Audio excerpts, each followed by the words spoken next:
Good morning to all of you. Welcome again in chemistry sample paper solving class for class 11th। और अभी हम बात कर रहे हैं सैम्पल पेपर 2 की, जिसके अंदर हम 8 क्वेश्चन जो थे वो पहले सॉल्व कर चुके हैं फर्स्ट 1 2 3 वीडियो में। और आज हम बात करेंगे क्वेश्चन नंबर 9। क्या कहता है पहला पार्ट 9 क्वेश्चन जो है उसके अंदर कुछ पार्ट्स हैं, तो देखिएगा क्या है। पहला जो पार्ट है ए, दैट से स्टेट ली चटलायर प्रिंसिपल। ली चटलायर प्रिंसिपल जो है उसको बताइए कि उसने क्या कहा था। तो देखो बहुत सिंपल सी बात है। ली चटलायर क्या कहता है, वो कहता है कि भाई कभी भी अगर इक्विलिब्रियम अटेन हो गया है, तो इक्विलिब्रियम अटेन होने का मतलब है कि वहाँ फॉरवर्ड और बैकवर्ड जो रिएक्शन है उनका रेट बराबर हो गया है। और हमें ये भी पता है कि इक्विलिब्रियम हमेशा क्लोज कंटेनर में ही अटेन होता है। इक्विलिब्रियम अटेन होती है। इक्विलिब्रियम अटेन होने के बाद, अब सुनिएगा, इक्विलिब्रियम अटेन होने के बाद अब अगर आप रिएक्टेंट या प्रोडक्ट इनमें से किसी की भी कंसंट्रेशन में अगर चेंज करोगे, इट मीन्स कंसंट्रेशन इंक्रीज कर दो या कंसंट्रेशन को डिक्रीज कर दो। कंसंट्रेशन में कोई चेंज करें, टेम्परेचर में अगर हम कोई चेंज करें, प्रेशर में अगर हम कोई चेंज करें, कंसंट्रेशन, टेम्परेचर, प्रेशर अगर इनको हम चेंज करेंगे तो ये जो इक्विलिब्रियम है ये इक्विलिब्रियम डिस्टर्ब हो जाएगा। और डिस्टर्ब होने के बाद फिर से क्या होता है, फिर से नया इक्विलिब्रियम अटेन होता है। ये पुराना वाला जो इक्विलिब्रियम है ये डिस्टर्ब हो जाता है और फिर से नया इक्विलिब्रियम जो है वो अटेन होता है। अब नया जब इक्विलिब्रियम अटेन होता है ना, तो फिर देखिएगा क्या होता है। फिर दो कंडीशन होती है, आइदर फॉरवर्ड रिएक्शन जो है इसका जो रेट है वो बढ़ जाता है, या फिर क्या होता है जो बैकवर्ड रिएक्शन होती है इसका रेट बढ़ जाता है। दोनों में से किसी ना किसी का रेट जो है वो इंक्रीज हो जाता है। अगर आपके पास कभी भी इक्विलिब्रियम अटेन हो गया है तो after attaining the equilibrium if we change concentration, temperature, pressure at equilibrium, then the older equilibrium should be disturbed and again attain a new equilibrium by speed up the rate of forward reaction or backward reaction। दोनों में से किसी ना किसी का rate बढ़ जाएगा। अब क्वेश्चन अराइज होता है कि सर किसका रेट बढ़ेगा। अब वो सुन लीजिए किसका रेट बढ़ेगा। रेट उसका बढ़ता है जिसके द्वारा जो भी आपने चेंज किया है वो चेंज रिड्यूस हो जाए, बस उसका रेट बढ़ जाएगा। अगर तुमने कंसंट्रेशन इंक्रीज की है किसी की भी तो उस रिएक्शन का रेट बढ़ेगा जिससे कंसंट्रेशन कम हो जाए। टेम्परेचर अगर आपने इंक्रीज किया है तो उसका रेट बढ़ेगा जिससे वो टेम्परेचर कम हो जाए। प्रेशर का अगर आपने इंक्रीज किया है तो उस रिएक्शन का रेट इंक्रीज होगा जिससे प्रेशर फिर से रिड्यूस हो जाए। प्रेशर कम किया है तो फिर उसका रेट बढ़ेगा जिससे प्रेशर इंक्रीज हो जाए। तो जो भी तुमने चेंज किया है वो चेंज जिस रिएक्शन से रिड्यूस होता है उस रिएक्शन का रेट बढ़ जाएगा। आइदर फॉरवर्ड और बैकवर्ड दोनों में से किसी ना किसी का रेट बढ़ जाता है। That is Le Chatelier principle. और इसको याद भी हम कैसे करते हैं। ली चटलायर क्या कहता है, लो और क्या कर दो, चट कर दो। कोई भी चीज तुम्हें लेनी है एटलीस्ट चेंज करना है, और चट करने का मतलब उसको क्या करना है, खत्म करना है, रिड्यूस कर देना है, तो किसी ना किसी रिएक्शन का रेट बढ़ जाएगा। दैट इज स्टेट ऑफ ली चटलायर। आगे देखिएगा क्वेश्चन सेकंड क्या कहता है, formation of ammonia by the Haber process. Haber process से हम अमोनिया बना रहे हैं। अब हैबर प्रोसेस से अमोनिया कैसे बनाते हैं, तो यह याद रखना पड़ेगा। नाइट्रोजन हाइड्रोजन दोनों आपस में रिएक्ट करते हैं, अमोनिया का फॉर्मेशन होता है। रिएक्शन को बैलेंस करें, nitrogen 3 hydrogen 2 ammonia, backward reaction equilibrium attain हो जाता है। और ये जो रिएक्शन है that is Haber process for synthesis of ammonia. ये जो रिएक्शन होती है उसके बारे में अपने आप कह रहा है कि एक्सोथर्मिक रिएक्शन। एक्सोथर्मिक रिएक्शन का मतलब हो गया है कि नाइट्रोजन हाइड्रोजन दोनों आपस में जुड़ के अमोनिया बनाएंगे और साथ में हीट रिलीज होगी, इट मींस एनर्जी निकलेगी, एक्सोथर्मिक। अब इफेक्ट आपने एक्सप्लेन करना है किसका, इंक्रीजिंग टेम्परेचर। अगर आप यहाँ टेम्परेचर को बढ़ा दोगे तो फिर क्या होगा। अगर आपने यहाँ टेम्परेचर हाई कर दिया तो क्या होगा। तो देखो टेम्परेचर हाई करोगे तो टेम्परेचर बढ़ाने का मतलब सीधा सीधा साथ इसे एनर्जी दे रहे हैं, तो एनर्जी दे रहे हैं तो यहाँ से ये वैल्यू बढ़ जाएगी, और एनर्जी बढ़ गई है तो अब ये इक्विलिब्रियम डिस्टर्ब होगा। डिस्टर्ब होगा तो फॉरवर्ड का रेट बढ़ेगा या बैकवर्ड का, उसका रेट इंक्रीज होगा, जिससे किया गया चेंज रिड्यूस हो जाए। अब चेंज जो है वो किससे रिड्यूस हो रहा है, तो देखिएगा यहाँ ये वैल्यू बढ़ी है, इंक्रीज हुई है ये एनर्जी, तो ये एनर्जी कम करनी है, तो ये एनर्जी किससे कम होगी, तो ये बैकवर्ड से कम होगी, क्योंकि बैकवर्ड में ये दोनों कंबाइंड होकर के फिर से नाइट्रोजन हाइड्रोजन बना देंगे। ठीक है ना। तो टेम्परेचर अगर हम यहाँ से इंक्रीज करेंगे तो रिएक्शन जो है वो कौन से डायरेक्शन में जाने वाली है, बैकवर्ड डायरेक्शन में जाने वाली है। It means equilibrium should be shifted toward backward direction. आगे क्या कह रहा है, डिक्रीजिंग प्रेशर, अगर तुमने यहाँ पे प्रेशर को कम कर दिया तो, आप सुनो, जैसे तुम यहाँ से प्रेशर को कम कर दोगे तो याद रखो प्रेशर को कम करने से इसका वॉल्यूम बढ़ जाएगा। प्रेशर को कम कर दिया तो सीधा सीधा सा यहाँ से क्या बढ़ जाएगा, वॉल्यूम बढ़ जाएगा। अब वॉल्यूम जैसे ही इसमें बढ़ेगा तो वॉल्यूम बढ़ने पर इनकी जो कंसंट्रेशन है वो कम हो जाएगी। कंसंट्रेशन का मतलब है नंबर ऑफ मोल्स इन पर लीटर सॉल्यूशन कम हो जाएगी। कंसंट्रेशन कम होगी, इसका मतलब नंबर ऑफ मोल्स कम हो गए पर एक लीटर में। अब मोल्स कम हो गए हैं तो फिर हमें क्या करना पड़ेगा, उस रिएक्शन का रेट हमें इंक्रीज करना पड़ेगा जिससे उसके मोल इंक्रीज हो जाएं।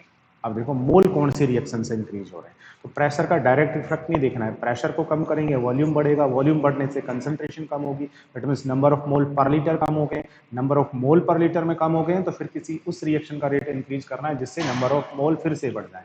अब मोल इंक्रीज किससे होंगे, तो देखिएगा जो फॉरवर्ड रिएक्शन है उस फॉरवर्ड रिएक्शन से देखिएगा रिएक्टेंट के नाइट्रोजन का 1 मोल और इसके 3 मोल, इट मींस 4 मोल मिलकर के प्रोडक्ट के 2 मोल बना रहे हैं। अगर फॉरवर्ड का रेट बढ़ा दोगे तो 4 मोल से 2 मोल बढ़ेंगे, तो इस रिएक्शन से तो नंबर ऑफ मोल्स कम हो रहे हैं।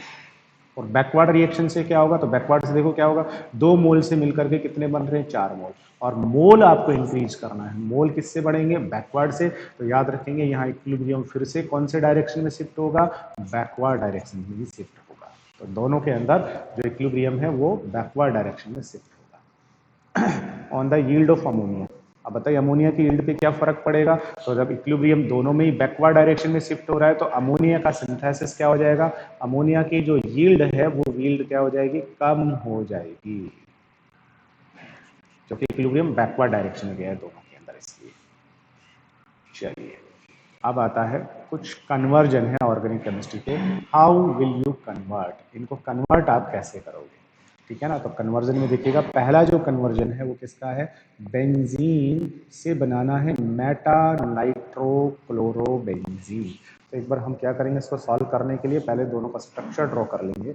स्ट्रक्चर क्या है, बेंजीन है, इस बेंजीन से आपको बनाना क्या है, बनाना है मेटा नाइट्रोक्लोरोबेंजीन। इसका मतलब पहले क्लोरोबेंजीन और फिर उसके मेटा जो पोजीशन है, मेटा पोजीशन कौन सी होती है, जहाँ Cl आपने लगाया उसके एडजेसेंट फर्स्ट पोजीशन दोनों तरफ ऑर्थो, देन मेटा, मेटा के ऊपर क्या लगाना है आपने, नाइट्रो लगाना है, NO2 लगाना है, नाइट्रो लगाना है। तो बेंजीन के ऊपर Cl और NO2 दोनों जोड़ते हैं। अब बेंजीन के ऊपर Cl NO2 कैसे जोड़ें, तो अब यहाँ हमारे पास में दो ऑप्शन है। दो ऑप्शन कौन कौन से हैं, पहला ऑप्शन ये है कि बेंजीन के ऊपर Cl जोड़ें और उसके बाद NO2 जोड़ें। दूसरा ऑप्शन है पहले हम बेंजीन पे NO2 जोड़ें फिर Cl2 जोड़ें। तो दोनों ऑप्शन ट्राई करके देखते हैं। पहले हम क्या करते हैं, इस बेंजीन के ऊपर Cl जोड़ते हैं। फिर Cl कैसे जुड़ेगा भाई, तो Cl जोड़ने के लिए जो बेंजीन है इसका हैलोजिनेशन कराएंगे। हैलोजिनेशन कराने के लिए Cl2 से रिएक्शन कराएंगे, बट तलाक करवाने वाला डालना पड़ेगा। कौन कराता है तलाक, AlCl3 को हम कैटलिस्ट के फॉर्म में डालेंगे। AlCl3 बहुत अच्छा वकील है, हिंट टू हिंट ये Cl2 का क्या कराता है, तलाक कराता है। एक को नेगेटिव एक को क्या बना देगा, पॉजिटिव। पॉजिटिव वाला जो हमारा बनता है वो क्या कहलाता है, इलेक्ट्रोफाइल कहलाता है। और ये इलेक्ट्रॉन को सर्च करेगा, रिंग पे जाएगा, रिंग पे जाकर के किसको हटा देगा, वहां से हाइड्रोजन को, खुद वहां जाकर के जुड़ जाएगा। जिससे पहले ये जो बेंजीन है इस बेंजीन के ऊपर कौन जुड़ जाएगा, Cl। अब आपको इसके ऊपर NO2 जुड़वाना है। अब NO2 जुड़वाना हो तो क्या कराएंगे, नाइट्रेशन कराएंगे। नाइट्रेशन कराने के लिए क्या डालेंगे, नाइट्रेटिंग मिक्सचर डालेंगे। नाइट्रेटिंग मिक्सचर क्या होता है, कंसंट्रेट HNO3 प्लस में कंसंट्रेट H2SO4। ठीक है, और मैंने बताया था बजना चाहिए गाना और आना चाहिए लिखना, तो HNO2 को ऐसे लिखेंगे नाइट्रिक एसिड को, ये नेगेटिव, ये पॉजिटिव, ये इलेक्ट्रोफाइल है, ये आकर के जुड़ेगा। अब क्वेश्चन अराइज होता है कि ये कहाँ जुड़ेगा। तो देखिएगा ये जो Cl होता है, इस Cl के ऊपर लॉन पेयर है, ये इस बेंजीन रिंग को क्या करता है, रेजोनेंस करने के लिए इलेक्ट्रॉन डोनेट करता है। इसका जो इफेक्ट है वो पॉजिटिव आर होता है, और पॉजिटिव आर इफेक्ट में क्या होता है, जब ये रेजोनेंस के थ्रू इलेक्ट्रॉन डोनेट करेगा, रिंग को देगा, तो उससे रिंग की ऑर्थो और पैरा पोजीशन पर इलेक्ट्रॉन की डेंसिटी हाई हो जाएगी।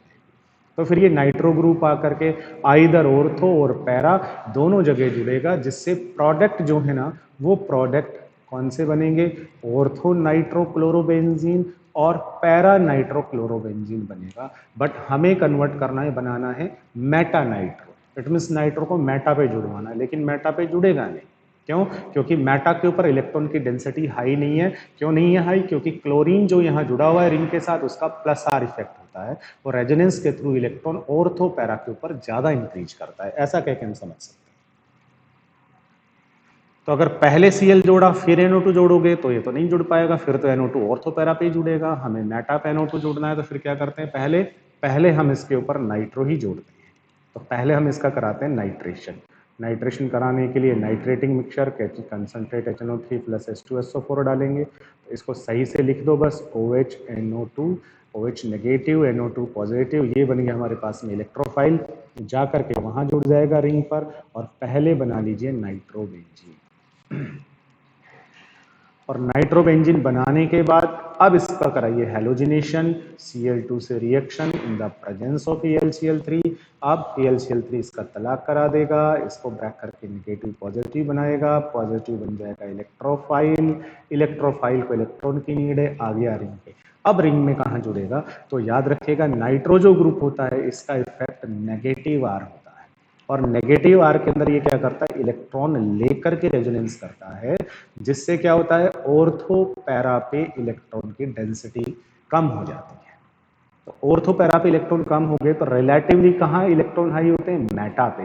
तो और ये इलेक्ट्रोफाइल है, इलेक्ट्रॉन नीडी है ना, तो ये आकर के यहाँ मेटा पर जुड़ेगा। पॉजिटिव नेगेटिव यहाँ आकर के जुड़ जाएगा, यहाँ से H निकलेगा, वो Cl के साथ चला जाएगा, और आपका ये प्रोडक्ट बन जाएगा। तो पहले हम यहाँ NO2 जोड़ेंगे रिंग पे, देन फिर हम Cl जोड़ेंगे, ठीक है ना। और अगर हमने पहले Cl जोड़ा और फिर NO2 जोड़ेंगे तो फिर वो मेटा पे नहीं आएगा, वो आएगा ऑर्थो पैरा। सेकंड क्वेश्चन क्या है, बेंजीन है, उससे आपको बनाना है पैरा नाइट्रोटोलुइन। सेम ऐसा ही क्वेश्चन है, बेंजीन से बनाना है पैरा नाइट्रोटोलुइन। तो एक बार दोनों का स्ट्रक्चर ड्रॉ कर लेते हैं। बेंजीन हो गई है, उससे आपको बनाना क्या है, उससे बनाना है पैरा नाइट्रोटोलुइन। टोलुइन ये बन गई है, और पैरा पोजीशन के ऊपर NO2 ये लीजिए। अब फिर से हमारे पास दो पॉसिबिलिटी है कि CH3 पहले जोड़ें या NO2 पहले जोड़ें। अब देखो, अगर आपने यहाँ पे NO2 पहले जोड़ दिया, इसका मतलब इसका क्या करा दिया आपने, नाइट्रेशन करा दिया। अब नाइट्रेशन कराओगे तो नाइट्रेटिंग मिक्सचर डाल के कराओगे, NO2 आएगा, जुड़ेगा, यहाँ से कहीं पर भी जोड़ दीजिएगा। NO2 जैसे ही वहाँ जुड़ेगा, नाइट्रोबेंजीन बन गई है। अब नाइट्रोबेंजीन बनने के बाद अब आप इसके ऊपर मिथाइल जोड़ोगे। मिथाइल जोड़ने के लिए आपको क्या करना पड़ेगा, फ्रीडल क्राफ्ट कराना पड़ेगा, एल्काइलेशन वाला। उसमें आप CH3Cl से रिएक्शन कराओगे, लेकिन फ्रीडल क्राफ्ट में रिएक्शन किसकी प्रेजेंस में कराते हैं, AlCl3 फिर से क्या कराता है, इसका तलाक करा देता है यहाँ से, नेगेटिव पॉजिटिव। अब ये इलेक्ट्रोफाइल ये जाके कहाँ जुड़ेगा, याद रखो नाइट्रो ग्रुप जो होता है बेटा, इसका तो कौन सा इफेक्ट होता है, नेगेटिव आर होता है। तो उससे ये ऑर्थो पैरा पर इलेक्ट्रॉन की डेंसिटी को क्या कर देता है, कम कर देता है। तो फिर रिलेटिवली इलेक्ट्रॉन ज्यादा कहाँ पर है, मेटा पर। तो ये आकर के मेटा पे जुड़ेगा, वहां से HCl जाएगा, तो फिर यहाँ से जो प्रोडक्ट बनेगा वो क्या बनेगा, यहाँ NO2 और यहाँ पे कौन जुड़ जाएगा, CH3। तो यहाँ देखिएगा ये तो टोलुइन बन गया, बट मेटा नाइट्रो, हमें पैरा नाइट्रो चाहिए। तो इसका मतलब यहाँ पर हमें नाइट्रेशन पहले नहीं कराना, पहले यहाँ पे हम क्या कराएंगे, फ्रीडल क्राफ्ट कराएंगे, और वो भी कौन सा कराएंगे, अल्काइलेशन वाला कराएंगे। तो तो अब यहाँ रिएक्शन कराइए ACH3Cl से, और किसके प्रेजेंस में कराइए, AlCl3 की प्रेजेंस में। AlCl3 तलाक करा देगा, नेगेटिव पॉजिटिव, ये इलेक्ट्रोफाइल बन गया है, आकर के यहाँ जुड़ जाएगा। बताओ तो क्या बन जाएगा यहाँ से बनेगा बेंजीन, बेंजीन पे क्या आ जाएगा CH3, यहाँ से बन गया एक टॉलुइन। अब ये जो टॉलुइन बना है, इस टॉलुइन का करा दो नाइट्रेशन, टॉलुइन का क्या करा दो, नाइट्रेशन करा दो। ठीक है ना। नाइट्रेशन के लिए क्या डालना है, कंसंट्रेट HNO3 डालना है, और साथ में कंसंट्रेट H2SO4। HNO3 को कैसे लिखेंगे, OHNO2, ये नेगेटिव ये पॉजिटिव, नाइट्रो आएगा, आकर के कहाँ जुड़ेगा, ऑर्थो और पैरा में। क्यों, क्योंकि CH3 जो होता है ये हाइपर कॉन्जुगेशन शो करता है और प्लस आई इफेक्ट लगाता है, जिससे ये जस्ट लाइक प्लस आर की तरह बिहेव करता है। और प्लस आर में इलेक्ट्रॉन की डेंसिटी कहाँ ज़्यादा होती है, ऑर्थो पैरा पे, तो ये पैरा पर आकर के जुड़ जाएगा आसानी से, ये प्रोडक्ट बन जाएगा। तो दोनों केस में उल्टा होने वाला है। पिछले वाले क्वेश्चन के अंदर पहले नाइट्रो जोड़ना है, फिर हमें वहाँ पे क्लोरीन जोड़ना है। इस केस में पहले हमें यहाँ पे मिथाइल ग्रुप जोड़ना है और उसके बाद में क्या जोड़ना है, हमें नाइट्रो ग्रुप जोड़ना है। चलिए नेक्स्ट क्वेश्चन क्या है, फिनोल से बनाना है एसीटोफिनॉल। फिनोल लेना है और उस फिनोल से बनाना क्या है, एसीटोफिनॉल। तो अब हमें क्या करना पड़ेगा, यहाँ से स्ट्रक्चर लिखनी पड़ेगी। फिनॉल, फिनॉल क्या होता है, फिनॉल होता है ये फिनॉल है, बेंजीन OH। और एसीटोफिनोन क्या होता है बेटा, एसीटोफेनोन होता है benzene COCH3, that is acetophenone. तो अब करना क्या है, ओवरऑल हमें यहाँ से अगर इसको इसमें कन्वर्ट करना है, फिनोल को एसीटोफिनोन में कन्वर्ट करना है, तो फिनोल दैट इज एसीटोफिनोन, इसको इसमें कन्वर्ट करना है तो क्या करेंगे, यहाँ से सीधा सा हमें इसका OH हटाना है और फिर ये ग्रुप जोड़ना है। तो पहले हम इसका O हटाएंगे। O हटाने के लिए क्या डाल दो, जिंक डाल दो। जिंक किसका भाई होता है, याद रखेंगे जिंक हमेशा हिमेश का भाई होता है। हिमेश रेशमिया तेरा तेरा तेरा शुरूर। तो जैसे हिमेश को क्या पसंद है, O पसंद है, क्योंकि उसके हर एक गाने में ओ जरूर आता है ना, तो ऐसे जिंक को भी O पसंद है बेटा। तो ये जिंक यहाँ से किसको ले जाएगा, इसके O को ले जाएगा। ठीक है ना। और ये H कहाँ जुड़ जाएगा, रिंग पे, जिससे क्या बन जाएगी, बेंजीन बन जाएगी। अब बेंजीन बनने के बाद उसके ऊपर आपको ये ग्रुप लाना है, तो ये ग्रुप लाना है तो इसकी क्या करा दो, इसकी रिएक्शन करा दो। कौन सी करा दो, फ्रीडल क्राफ्ट करा दो। फ्रीडल क्राफ्ट की कौन सी कराओ, असाइलेशन करा दो। ठीक है ना। अब असाइलेशन में भी एसिटाइलेशन, तो क्या लो, एसिटाइल क्लोराइड लो, ये वाला, इससे रिएक्शन कराओ in the presence of AlCl3। AlCl3 फिर से क्या करा देगा, तलाक, यहाँ से ब्रेक करेगा, इसको नेगेटिव, इसको क्या बना देगा, पॉजिटिव। और ये जो पॉजिटिव वाला है ये आकर के जुड़ जाएगा यहाँ पे, इसको हटा देगा यहाँ से H को, H पॉजिटिव नेगेटिव, HCl कहाँ चला जाएगा, बाहर, जुड़ जाएगा, एसिटोफिनॉन बन जाएगा। तो इस तरीके से हम इसको इसमें कन्वर्ट कर सकते हैं। चलिए अब इसके बाद में नेक्स्ट क्वेश्चन पे आते हैं। अच्छा, क्वेश्चन नंबर 11 क्या कह रहा है, write van der Waal equation for n mole of gas and write the signification of van der Waal constant A and B। तो ये क्वेश्चन जो है हम पहले जो फर्स्ट हमारा सैम्पल पेपर था उसमें सॉल्व कर चुके हैं। van der Waal इक्वेशन क्या होती है, तो आइडल गैस इक्वेशन याद हो तो फिर हम van der Waal इक्वेशन भी लिख सकते हैं। आइडल गैस इक्वेशन होती है हमारी PV = nRT, लेकिन जो हमारे रियल गैस होती हैं वो इस इक्वेशन को हर टेम्परेचर प्रेशर पर फॉलो नहीं करती हैं। तो इसके अंदर से प्रेशर और वॉल्यूम दोनों में हमने करेक्शन किया है। प्रेशर को करेक्ट करके हमने क्या कर दिया है, प्रेशर को हमने ये बना दिया है, और वॉल्यूम को करेक्ट करके हमने ये बना दिया है = nRT। अब यहाँ पे देखिएगा ये जो n है ये नंबर ऑफ मोल्स है, तो n मोल गैस के लिए हमने ये van der Waal इक्वेशन लिख ली है। अब यहाँ पे दो चीजें हैं, n तो नंबर ऑफ मोल हो गया, v वॉल्यूम हो जाएगा, a यहाँ लगाया है, b यहाँ लगाया है, ये दोनों को दोनों van der Waal कांस्टेंट होते हैं। तो a जो कांस्टेंट होता है ये क्या बताता है, ये बताता है फोर्स ऑफ अट्रैक्शन जो कि गैस के मॉलिक्यूल के बीच अप्लाई होता है, और b जो होता है ये बताता है इफेक्टिव वॉल्यूम, इफेक्टिव वॉल्यूम। ठीक है ना। तो ये दोनों के दोनों हो गए। सिग्निफिकेंस में यही बताना है कि ए क्या है और बी क्या है।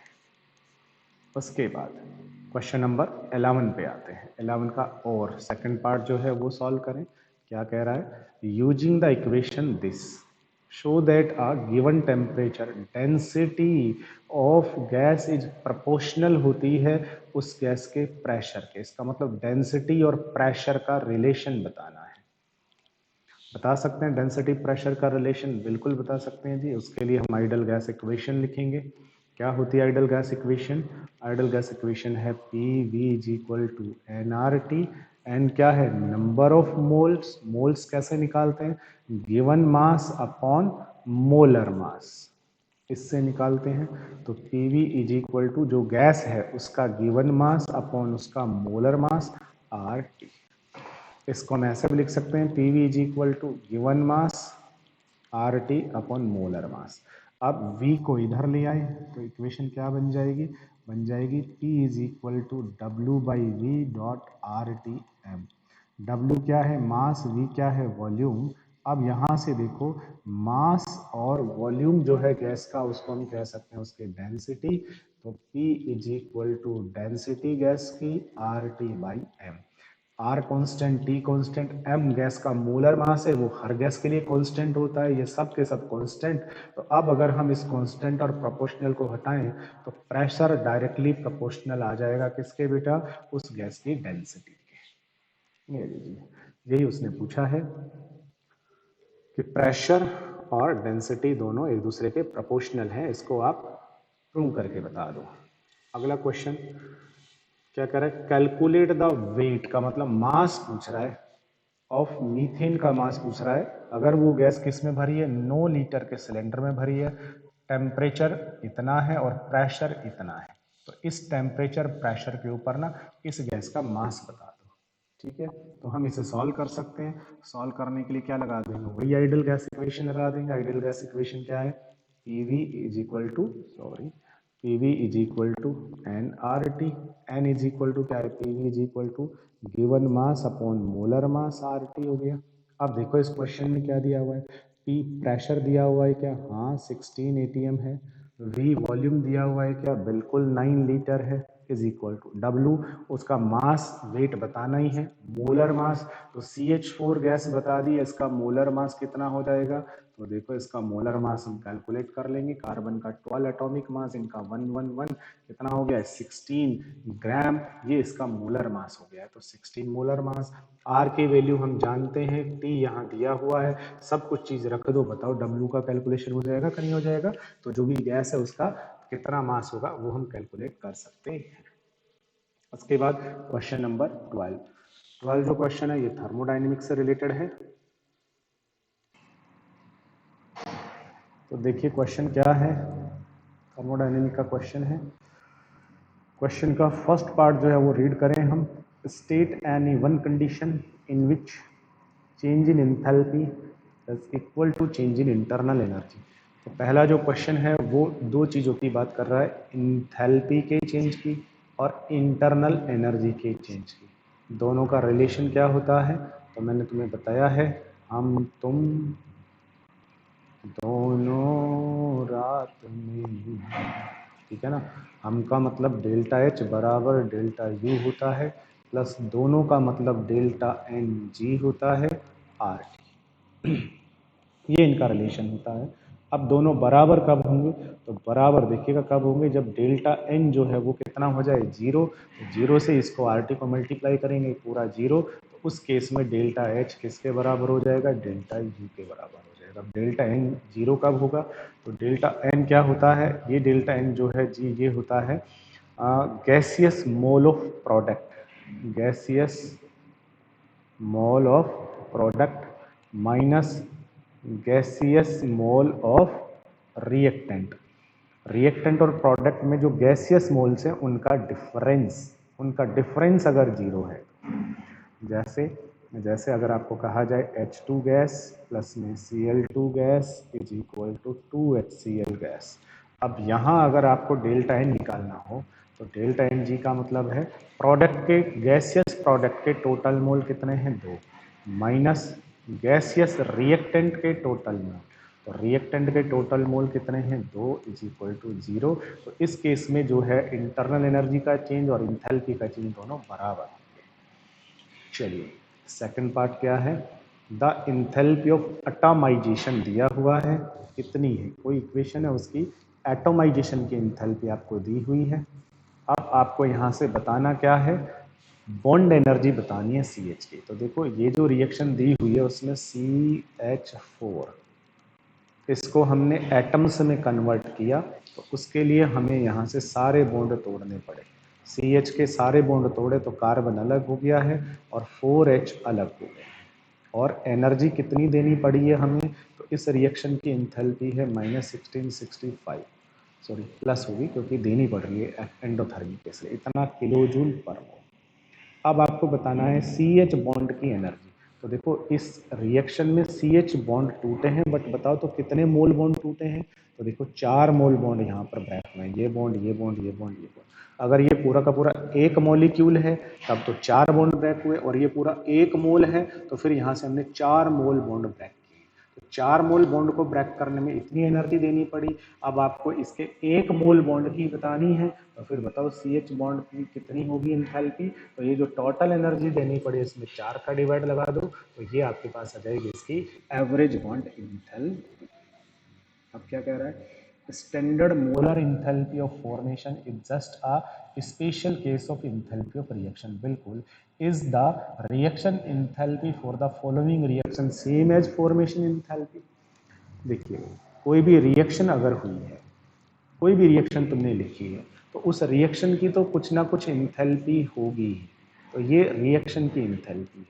अब ये रिएक्शन की इंथैल्पी फॉर्मेशन इंथैल्पी कब बनेगी, तो फॉर्मेशन तब बनेगी, तो फॉर्मेशन में हमें क्या करना होता है, किसी भी कंपाउंड के 1 मोल को बनाना होता है, और किससे बनाना होता है, उसके कॉन्स्टिट्यूएंट एलिमेंट की स्टेबल फॉर्म से अगर बना रहे हो, तो फिर ये रिएक्शन की इंथैल्पी किसके बराबर हो जाएगी, फॉर्मेशन इंथैल्पी के।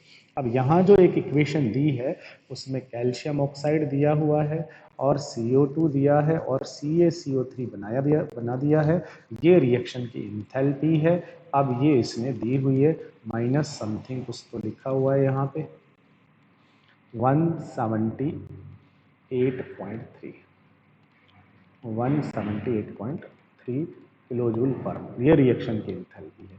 अब बताना है कि क्या ये इंथैल्पी फॉर्मेशन इंथैल्पी है क्या, नहीं है, क्या होगा। तो देखो फॉर्मेशन इंथैल्पी कहने के लिए कंपाउंड के 1 मोल को बनाना है, तो देखो 1 मोल तो बना है, लेकिन बनाएंगे किससे, तो इसके जो कॉन्स्टिट्यूएंट एलिमेंट है ना उसके स्टेबल फॉर्म से बनाना है। कॉन्स्टिट्यूएंट एलिमेंट कौन है, कैल्शियम, और कौन है, कार्बन, और कौन है, ऑक्सीजन, इनकी स्टेबल फॉर्म से।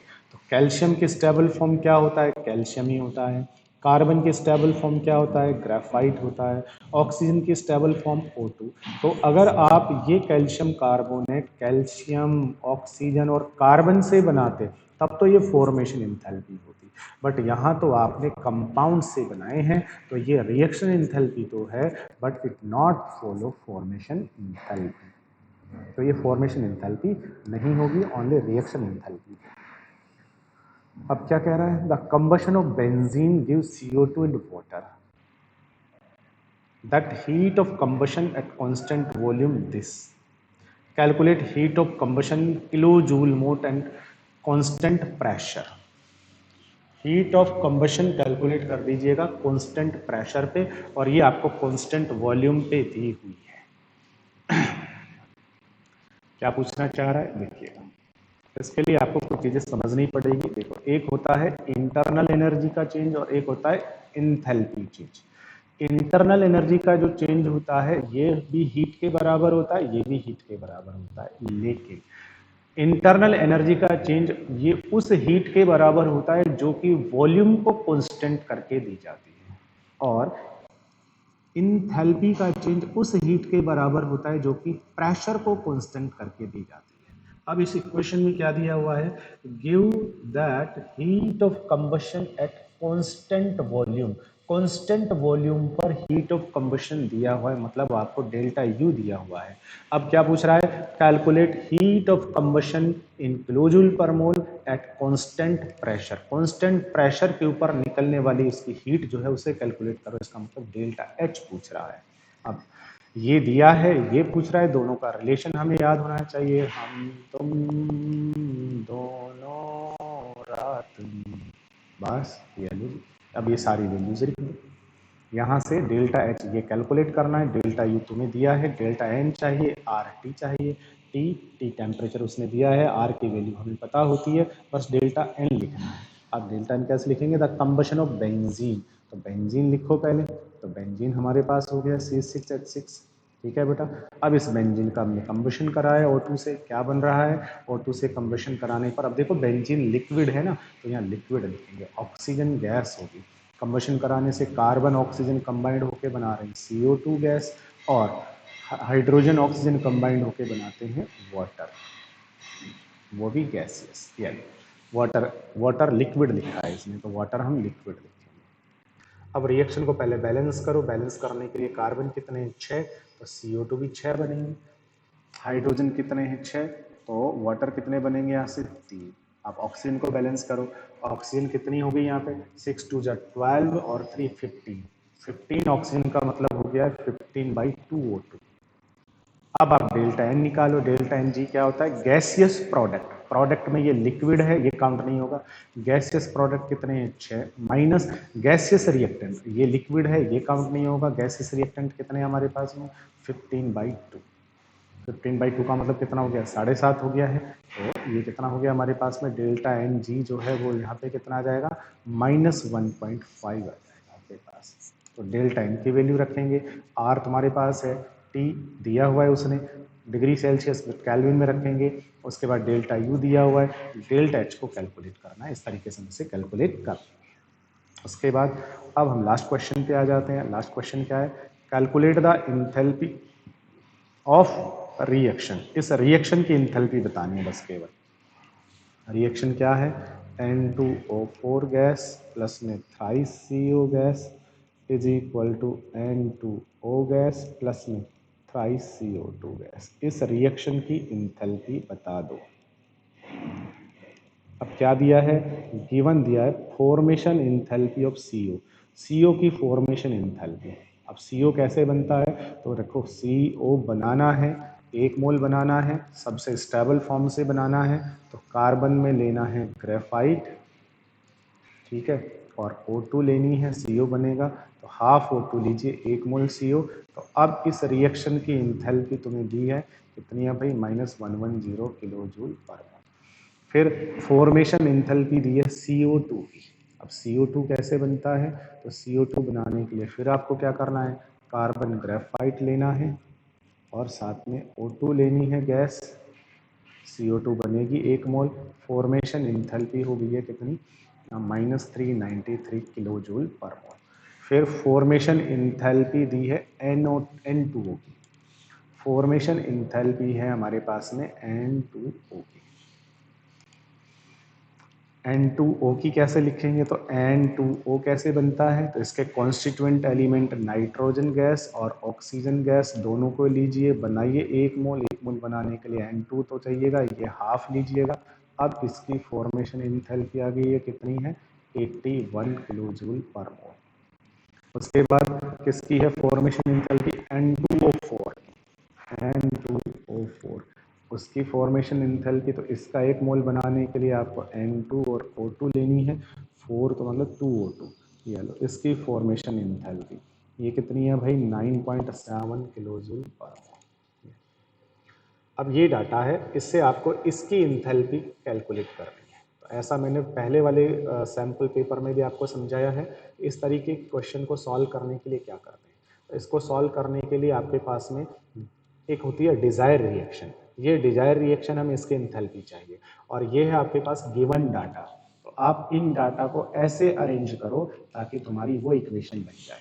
अब वो कैसे बनाएंगे, तो देखो पहले उसका रिएक्टेंट चेक करो, रिएक्टेंट में इधर N2O4 है, इनमें से देखो कहीं है क्या N2O4, नहीं है, प्रोडक्ट में है ये वाला, ये वाला है तो इसको रिएक्टेंट की तरफ लाना है, तो इसका मतलब ये जो इक्वेशन है इसको रिवर्स लिखना है, तो हमारे पास ये आ जाएगा। और देखो रिएक्टेंट में CO चाहिए, CO रिएक्टेंट में नहीं है लेकिन इसमें CO है, तो इसका मतलब ये भी हमें उधर चाहिए, इसको भी कैसे लिखो, रिवर्स लिखो। तो रिवर्स लिखते हैं, ये दोनों रिएक्टेंट में आ जाएंगे, रिएक्टेंट आ गए। अब प्रोडक्ट में क्या चाहिए, प्रोडक्ट में N2O चाहिए, N2O है क्या, हाँ N2O है, ये रिएक्शन एज इट इज आ जाएगी। और ये जो रिएक्शन है इसमें CO2 है, अब CO2 प्रोडक्ट में है क्या है, बट CO2 यहाँ 3 है ना, हमें यहाँ 3 चाहिए, 3 चाहिए तो इस इक्वेशन को पूरी को किससे मल्टीप्लाई करो, 3 से, ठीक है ना, और एज इट इज लिख दो। तो अब हमारे पास फिर से 4 इक्वेशन आ गई हैं, उन 4 इक्वेशन में से क्या करना है हमें, पहली वाली को रिवर्स लिखना है, तो पहली वाली इक्वेशन को रिवर्स लिखता हूँ, रिवर्स लिखूंगा कैसे लिखूंगा, CO is equal to carbon graphite plus में half O2 is equal to, sorry ये तो हो ही गया है, हाफ O2 हो गया है। उसके बाद में फिर क्या हो गया है भाई, लेकिन एक और समस्या है, समस्या ये कि CO जो है वो देखो यहाँ 3 है, यहाँ भी 3 होना चाहिए, तो इस पूरी इक्वेशन को 3 से मल्टीप्लाई करके रिवर्स लिखो, तो 3, तो ये भी 3 और इसको 3 से मल्टीप्लाई करेंगे तो 3/2 O2। अब इसकी जो इंथैल्पी है वो इंथैल्पी भी उल्टी हो जाएगी, माइनस है तो कैसी हो जाएगी, प्लस 110 किलो जूल पर मोल। सेकंड जो इक्वेशन है उसको एज इट इज ही रखना है, 3 से मल्टीप्लाई करके, तो कार्बन ग्रेफाइट 3 और प्रोडक्ट में क्या आ जाएगा, सॉरी प्लस में 3 ही O2 लिखना है, प्लस में 3 O2 और प्रोडक्ट में आ जाएगा 3 CO2, ठीक है। और इस रिएक्शन की इंथैल्पी होगी 3 से मल्टीप्लाई करेंगे तो 9 7 11 माइनस, हाँ एज इट इज रखना है, किलो जूल पर मोल। अब सेकंड वाली ये जो थर्ड इक्वेशन है इसको ऐसे कैसे लिखेंगे, तो N2 plus half O2 is equal to N2O और इसकी इंथैल्पी एज इट इज लिखी जाएगी 81, और इसको रिवर्स लिखना है, तो रिवर्स लिखेंगे तो यहाँ पे क्या आएगा, N2O4 is equal to N2 plus में 2O2 और इसकी इंथैल्पी भी उल्टी हो जाएगी, इंथैल्पी माइनस 9.7। अब इन सब इक्वेशन का सम कर दिया जाए तो देखो हमारी वही डिजायर इक्वेशन आएगी या नहीं आएगी, सम का सम करेंगे तो सबके रिएक्टेंट को ऐड कर दो, रिएक्टेंट कौन है उसका, 3 CO प्लस में इसका रिएक्टेंट कौन है, 3 कार्बन ग्रेफाइट प्लस में 3O2 प्लस में N2 प्लस में हाफ O2 प्लस में N2O4, सबका रिएक्टेंट सम हो गया, सबका प्रोडक्ट भी सम करो।